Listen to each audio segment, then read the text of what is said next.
ખજૂરભાઈ અમને મકાન બનાવી આપો, અમે બહુ પરિસ્થિતિ ગરીબ છે. હવે નાના નાના છાપડીમાં છોકરા લઈને છોકરાના પડી છું બેટા.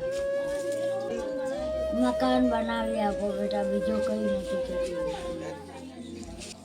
માજી રાતે ક્યાં તમે રાતે અંદર હોવાનું કે અહીંયા અહીંયા જોવાનું અહીંયા હોવાનું? બીજો ખાટલો હેક નથી એવું?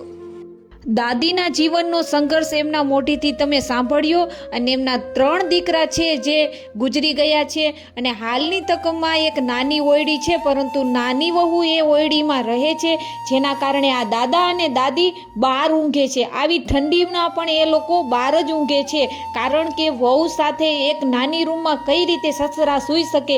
એટલા માટે આ વિડીયો બનાવવાનો છે કે આ દાદા અને દાદીને બારે ના સૂવું પડે. શિયાળો હોય, ઉનાળો હોય કે ચોમાસું હોય ત્યારે વરસાદ પડતો હોય અને ઉનાળો હોય ત્યારે તો ચાલે, પરંતુ ઠંડીમાં શું કરવાનું?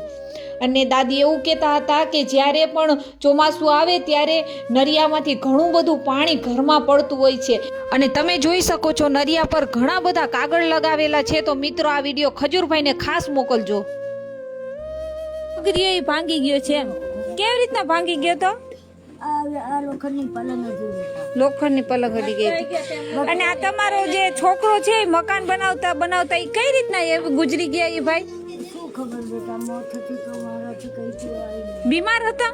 બીમાર ખાલી તાવ અને એ ઉલટી આવી બેટા. તાવ ને ઉલટી આવી એમાં એ ગુજરી ખરાબ થઈ ગયા. વહુને બી ઝાડાનો અમિત થઈ, વહુ બી. અને આ ચૂલા ઉપર રાંધવાનું એમ ને? અને આ બાથરૂમ છે.